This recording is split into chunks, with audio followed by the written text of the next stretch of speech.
Jamaah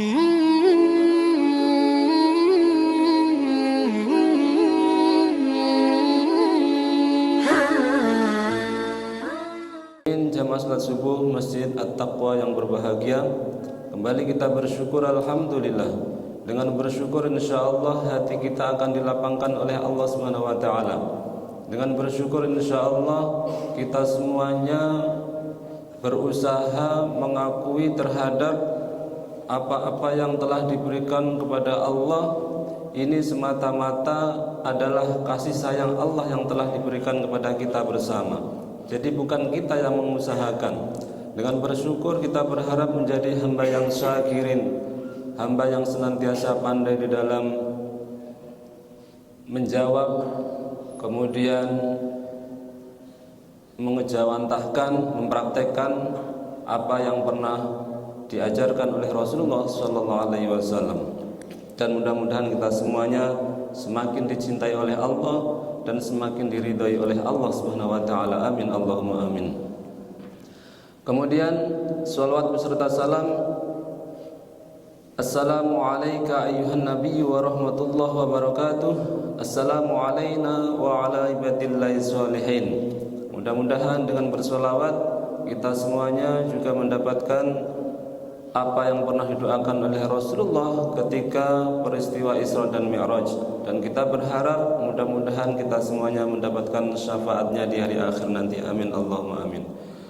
Kaum muslimin jamaah salat subuh yang berbahagia, usikum wa nafsi bittaqwallah faqad fazal muttaqun. Mudah-mudahan dengan tausiah, mudah-mudahan dengan saling mengingatkan kita membaca satu ayat ataupun beberapa ayat, insyaallah Allah akan meneguhkan hati kita dan Allah akan menguatkan hati-hati kita, ukhuwah Islamiyah kita, sehingga kita semuanya mudah di dalam menjalankan ketakwaan kepada Allah Subhanahu wa taala. Amin Allahumma amin. Kaum muslimin jamaah salat subuh Masjid At-Taqwa yang berbahagia, dalam pembahasan surat Ali Imran pada bulan yang lalu kita telah berusaha untuk memahami tadabbur ayat, karena ayat-ayat Allah itu terbentang di hadapan kita.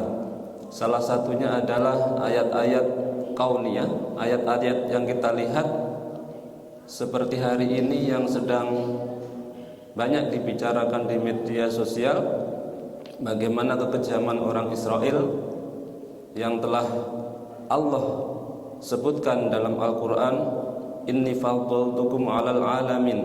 Sesungguhnya Bani Israel itu memang sebuah kaum yang diberikan kelebihan oleh Allah Subhanahu wa taala. Baik kecerdasannya, kemudian tentang penguasaannya, tentang perdagangannya, dan bahkan bagaimana cerdiknya ketika diminta oleh nabi-nabinya. Mulai dari Nabi Musa alaihissalam, ketika diperintahkan oleh Nabi Musa untuk berperang, dia senantiasa berkilah, dia senantiasa beralasan. Dalam surat Al-Maidah, sebelum kita ke surat Ali Imran, itu dikatakan, ya qaumi dakhulul ardhal muqaddasata allati kataballahu lakum wa la tartaddu ala adbarikum fatanqalibu khasirin. Jadi inilah ayat yang dipelintir oleh orang Israel. Ketika Nabi Musa berkata, ya qaumi dakhulul ardhal muqaddasah, wahai kaumku, masuklah kalian semuanya al-ardhal muqaddasah. Al-ardhal muqaddasah itu diartikan sebagai tanah suci, yang hari ini diartikan sebagai tanah Palestina. Tanah Palestina yang ketika itu dijanjikan oleh Allah, namun tidak hanya dijanjikan sebetulnya. Di sini dikatakan allati kataballah, yang sudah dipastikan, yang sudah ditetapkan oleh Allah lakum kepada kalian, wala tartaddu ala adbarikum.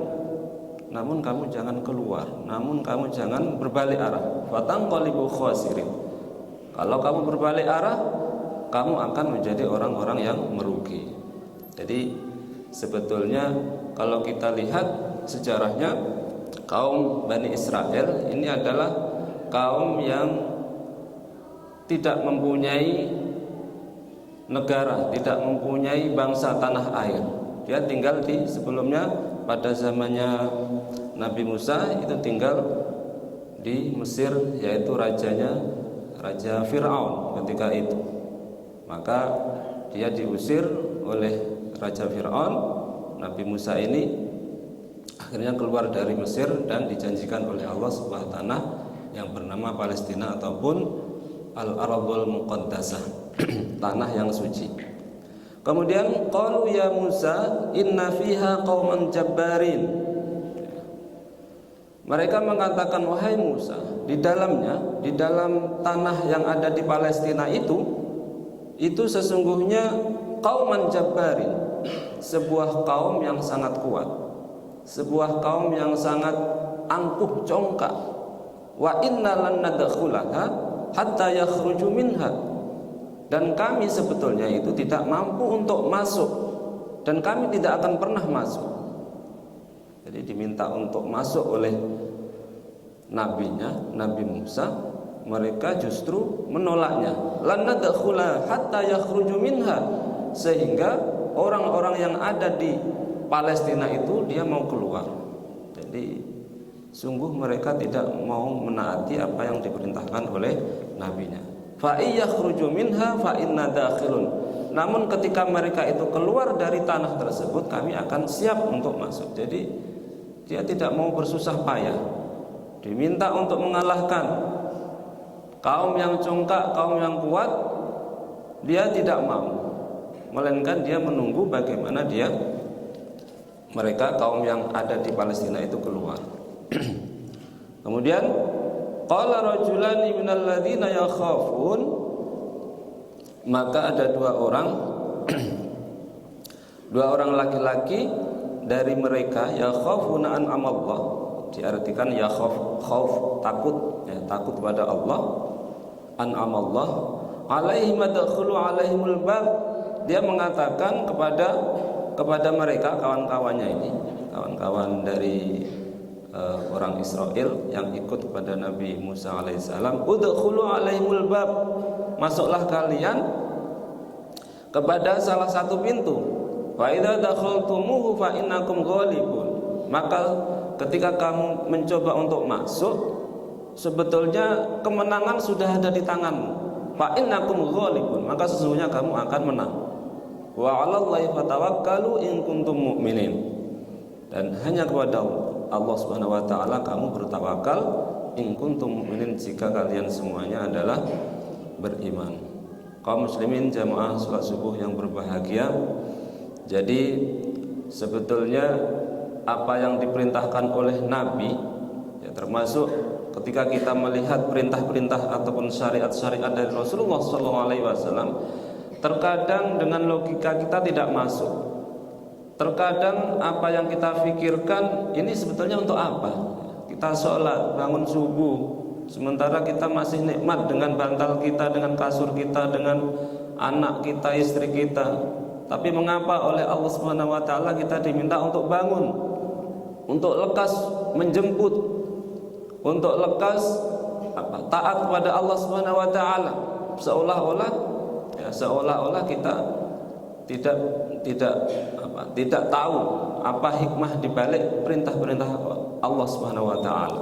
Begitu pula orang-orang Israel yang ketika itu diperintahkan oleh nabinya untuk masuk kemudian berperang sedikit, padahal Allah sudah menyiapkan hadiahnya. Allah sudah menyiapkan Al-Ardhul Muqaddasah. Kalau dia mau masuk kemudian berperang, dan pasti oleh Allah akan dimenangkan. Jamaah yang berbahagia. Kemudian qalu ya Musa inna lanadkhulaha abadan madamu fiha. Jadi kaumnya Nabi Musa, orang Israel itu mengatakan, wahai Nabi Musa, inna lan nadkhulaha, sesungguhnya kami tidak akan pernah masuk, kami tidak mau masuk al-ardhul muqaddasah abada, selamanya, madamu fiha, selagi ada mereka di dalamnya. Fadhhab anta wa rabbuka faqatila inna hahuna qa'idun, maka pergilah kamu dengan kawanmu itu, ya, anta wa rabbuka faqatila, maka berperanglah kalian berdua, inna hahuna qa'idun, maka sesungguhnya kami di sini tetap duduk. Jadi memang luar biasa ya. Sudahlah sebetulnya sama-sama ketika di Mesir ya. Kemudian dia ditunjukkan ataupun diberikan, dijanjikan oleh Allah Subhanahu wa taala tanah yang suci, namun disuruh untuk berusaha dia tidak mau. Dan bahkan menyuruh nabinya untuk berperang sendiri. Maka Nabi Musa mengatakan, qala rabbi inni la amliku illa nafsi wa akhi. Sesungguhnya qala mengatakan siapa Nabi Musa, rabbi inni la amliku, wahai Tuhanku, inni la amliku, sesungguhnya kami tidak memiliki illa nafsi wa akhi, kecuali hanya jiwa saya dan saudara saya. Fafruq bainana wa bainal qaumil fasiqin, maka pisahlah kalian, maksudnya Nabi Musa dan saudaranya itu, bainana di antara kami, wa bainal qaumil fasiqin, dan orang-orang yang fasik. Jadi walaupun sebetulnya Nabi Musa membersamai orang Israel, karena orang Israel tersebut tidak taat, tidak menganggap itu adalah seorang pemimpin ataupun seorang nabinya, maka dia dikatakan seorang yang fasik. Maka Allah mengatakan, qala fa innaha muharramatun alaihim.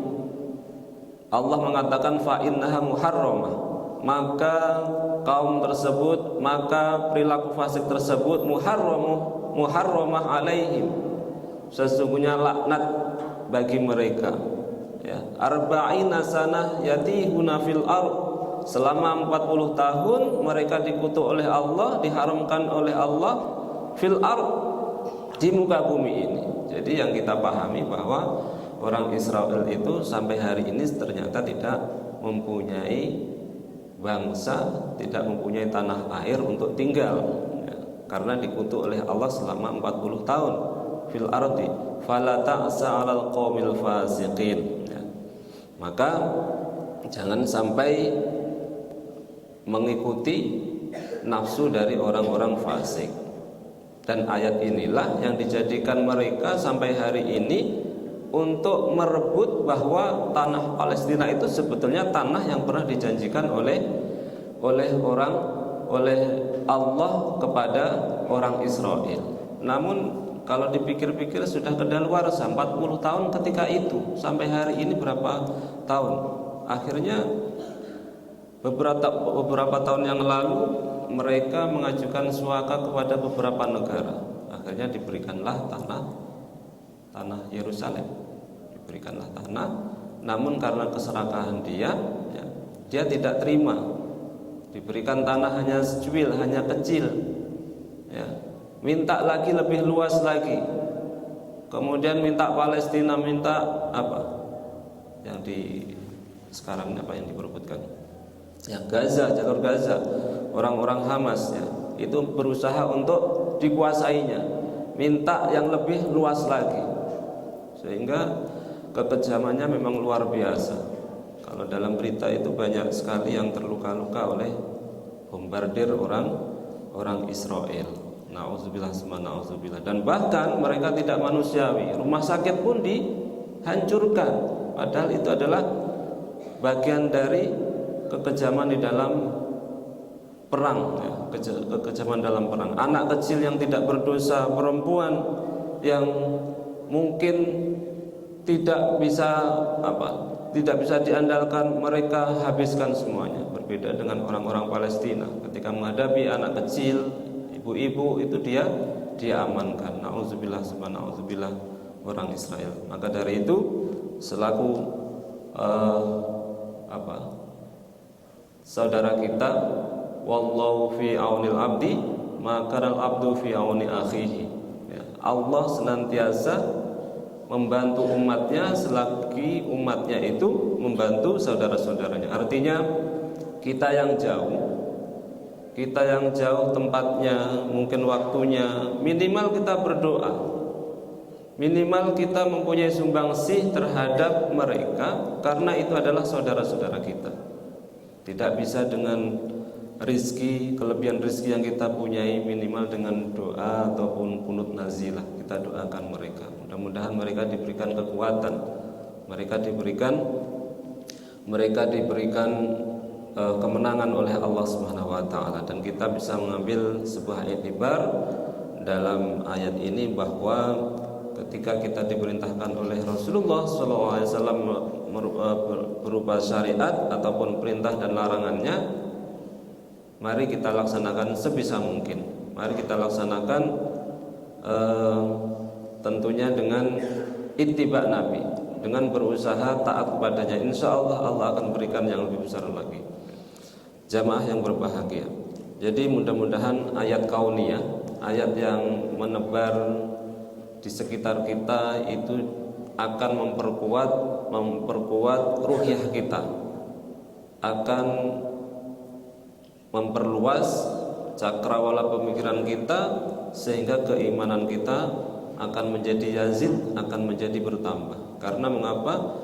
Karena seseorang itu keimanannya sudah dipastikan yazidu bitta'ah, akan bertambah dengan taat, akan bertambah dengan keilmuan. Kemudian yang kusubil maksiat, dan akan berkurang dengan maksiat. Jadi ayat-ayat yang terbentang luas, ayat-ayat kauniyah, tentunya kita juga harus tadabbur, terlebih ada di dalam Al-Quran yang merupakan ayat yang tersurat. Ayat kauniyah bisa dikatakan sebagai ayat yang tersirat. Jamaah yang berbahagia, kemudian pada surat Al-Baqarah, surat Ali Imran itu dikatakan innad dina indallahil Islam, sesungguhnya agama yang paling benar di sisi Allah adalah agama Islam. Hanya saja orang orientalis ini berbagai macam penafsirannya. Dia mengatakan seluruh agama yang di dalamnya ada ketaatan, Islam itu kan berpasrah, yang di dalamnya ada kepasrahan terhadap Tuhannya, itu dikatakan sebagai agama Islam. Itu kan penafsiran yang konyol, penafsiran yang suka-suka hatinya. Apalagi mohon maaf kalau kita kuliah di IAIN misalkan, ataupun di UIN, terutama di akidah filsafat, perbandingan agama, ayat inilah yang terkadang dipelintirnya. Bukankah seluruh agama itu sama, kata beberapa mahasiswa, dan bahkan para dosennya yang banyak sekali belajar, referensinya adalah referensi orang-orang Islam yang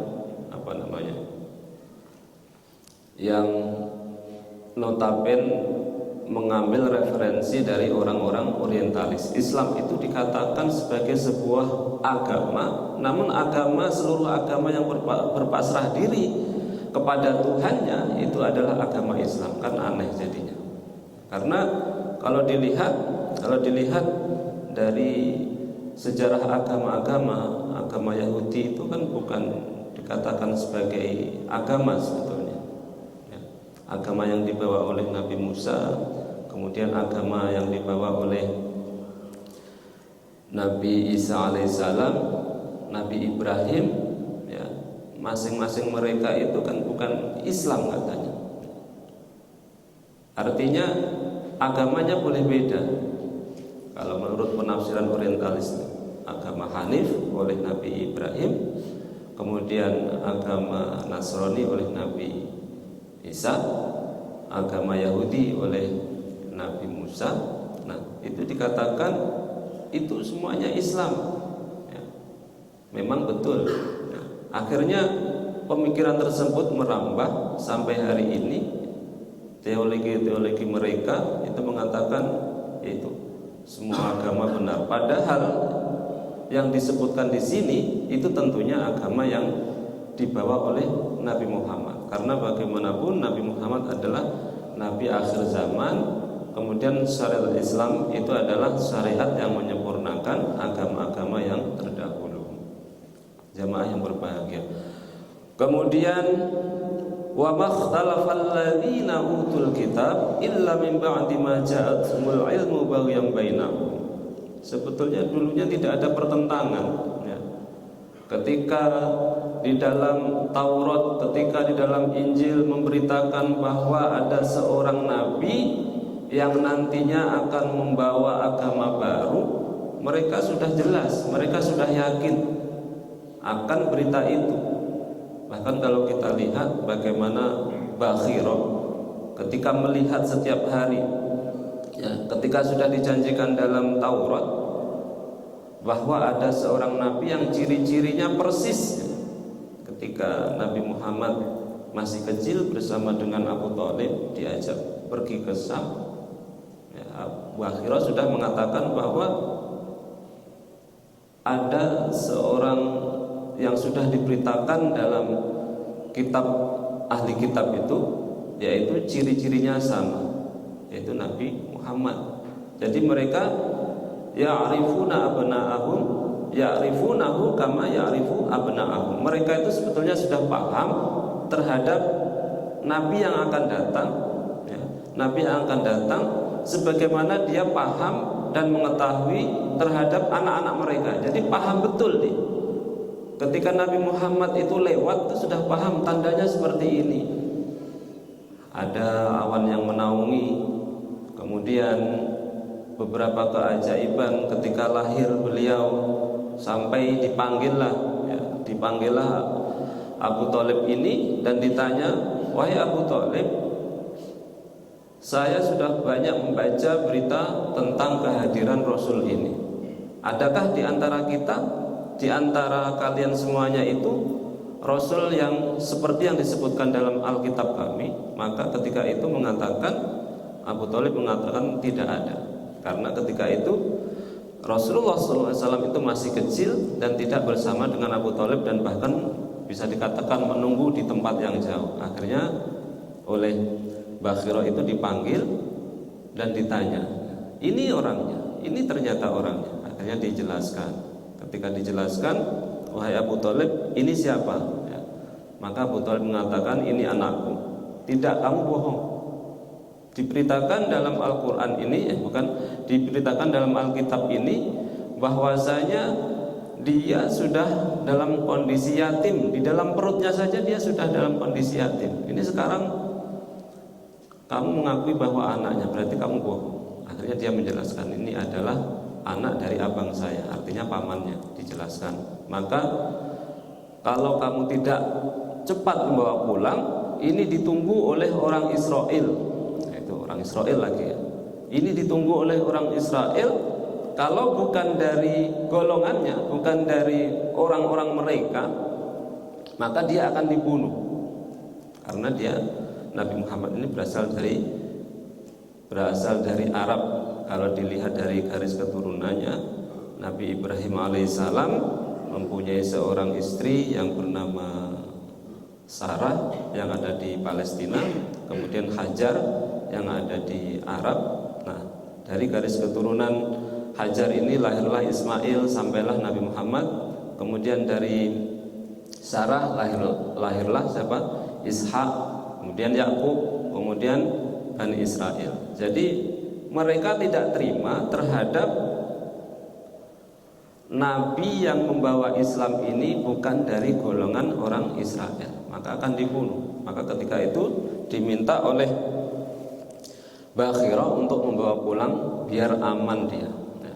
Jadi wa makhtalafal ladzina utul kitab illa min ba'di ma ja'atumul ilmu baghyan bainahum. Jadi sebetulnya dulu tidak ada pertentangan sama sekali terhadap ahli kitab, bahwa ada seorang nabi yang nantinya akan melanjutkan risalah dari agama-agama sebelumnya, ya, kecuali ya setelah datang pengetahuan, kemudian baghyan bainahum, mereka merasa iri, mereka merasa tidak terima karena nabinya itu bukan dari kalangan mereka. Wa may yakfur bi ayatillah fa innallaha sari'ul hisab.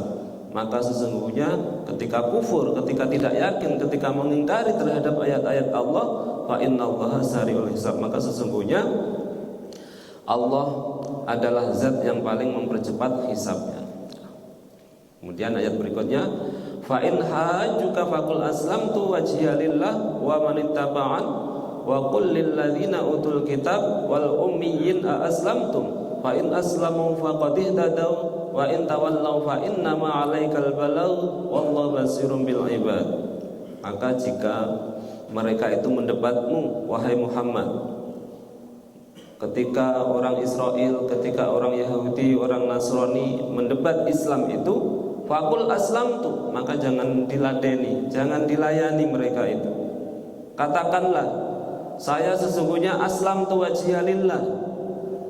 Katakanlah, saya berpasrah diri kepada Allah, wajhiya lillahi wa manittaba'an.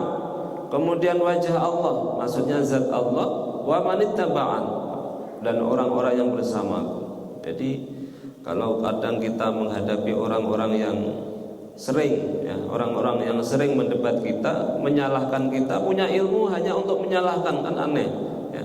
Ilmu itu untuk diamalkan, bukan untuk menyalahkan. Kadang punya ilmu, ya, kalau dalam hadis itu dikatakan manizdada ilman walam yazdad hudan lam yazdad minallahi illa bu'da. Barang siapa yang tambah ilmunya namun tidak tambah hidayahnya, maka tidak akan pernah tambah kecuali jauh dari Allah Subhanahu wa taala. Artinya dia mendapatkan ilmu, mendapatkan wawasan, tapi wawasan tersebut, pengetahuan tersebut itu hanya untuk menyalahkan orang lain. Wawasan tersebut, ilmu tersebut hanya untuk saling saling meninggikan kelompoknya. Itu berarti dia tidak pernah mendapatkan hidayah dari Allah Subhanahu wa taala. Nauzubillah summa nauzubillah. Jadi apa artinya sebuah perdebatan yang tidak ada ujungnya? Karena bagaimanapun ikhtilaf ummati rahmah. Kalau masih dalam koridor tidak melanggar dalam agama, karena bagaimanapun kalau fikih, ya, fikih itu masih debatable, masih bisa diperdebatkan. Makanya ada mazhabul arba'ah. Yang aneh itu justru mengatakan mazhab ini salah, mazhab itu salah, bikin mazhab yang baru lagi, diminta untuk membuat seolah-olah dia lebih yakin terhadap mazhab yang baru itu, tidak mengakui mazhab Imam Malik, Imam Hanafi, Imam Syafi'i, dan Imam Hambali ataupun Ahmad bin Hambal. Justru menyalahkan. Kalau kita lihat dalam buku sifat sholat Nabi, itu bukannya mengajak terhadap imam mazhab, melainkan diminta kita untuk meninggalkan imam mazhab. Kan aneh bukunya itu. Bukunya menjelaskan tentang berbagai macam hadis sahih, ya. Kita diminta untuk mengikuti hadis itu, padahal imam mazhab itu ketika menentukan bahwa sholatnya seperti ini, shollu kama ra'aitumuni usolli misalkan, itu sudah melalui proses hukum yang luar biasa. Tidak satu hadis mereka, dan bahkan persyaratannya cukup luar biasa. Para imam mujtahid itu, ya, harus hafal Al-Quran, masih kecil, kemudian ribuan hadis, bahkan ratusan ribu hadis. Dikisahkan itu Imam Syafi'i berapa ratusan hadis yang dihafalkannya. Kemudian kalau di Sahih Bukhari dan Muslim itu kan hanya 7.000, hanya sekitar 7.000 sampai 9.000 hadis. Sementara para imam mazhab itu yang dikuasainya itu ratusan ribu, dan kita diminta untuk ikut terhadap siapa? Imam Bukhari ataupun Muslim, di mana Imam Bukhari dan Muslim itu ternyata dia juga bermazhab. Kan aneh jadinya. Dia juga bermazhab kepada imam yang keempat itu. Jadi ikhtilafu ummati rahmah. Insyaallah ketika kita berbeda dengan mungkin saudara-saudara kita ataupun jamaah yang lain, itu merupakan rahmat Islam, karena masih dalam koridor apa yang bisa kita perdebatkan, ya. Dalam fikihnya, dalam pendapatnya masih kita perdebatkan. Kecuali kalau berdebat masalah akidah, itu sudah tidak ada ditoleransi lagi. Jadi ketika kita menghadapi hal tersebut, lebih baik kita mengatakan saya sudah berpasrah kepada Allah, saya sudah bertawakal kepada Allah dan orang-orang yang bersama dengan kami. Wa qul lil ladzina utul kitab wal ummiyin a aslamtum, dan katakanlah kepada ahli kitab, ya orang Yahudi, orang Nasrani itu, dan orang-orang yang tidak bisa membaca, al ummiyin, a aslamtum, apakah kalian semuanya itu berpasrah diri kepada Tuhan kalian? Fa in aslamu, maka berarti kamu tidak menyampaikan wallahu basirun bil ibad, dan Allah Subhanahu wa taala adalah zat yang memahami, yang bisa melihat hamba-hambanya, jamaah yang berbahagia. Jadi bisa disimpulkan kajian ataupun tausiah pada pagi hari ini, yang pertama kita juga harus mencoba tadabbur ayat-ayat kauniyah di sekitar kita sehingga hati kita itu menjadi peka dan akhirnya muncul kasih sayang, rahmat sesama kita, ya, sesama kita ataupun sesama saudara muslim, sehingga keimanan kita, ukhuwah kita itu akan tetap diistiqomahkan oleh Allah Subhanahu wa taala. Kemudian yang selanjutnya bahwa kita harus yakin Islam itu adalah agama yang benar, agama yang ditunjukkan oleh Allah, sebagaimana doa pagi petang kita, raditu billahi robba wa bil islami dina wa bi muhammadin nabiyya wa rasula. Kemudian yang terakhir adalah ketika ada orang yang senantiasa mendebat kita, pengetahuan kita, apa yang sudah kita lakukan, ya, cukuplah tidak usah diperpanjang, dan kita cukup mengatakan apakah kalian itu berpasrah diri kepada Allah ataupun beriman kepada Allah. Mudah-mudahan kita semuanya beriman kepada Allah, dan insya Allah dengan keimanan itu Allah akan menurunkan ridhonya, Allah akan menurunkan rahmatnya kepada kita bersama.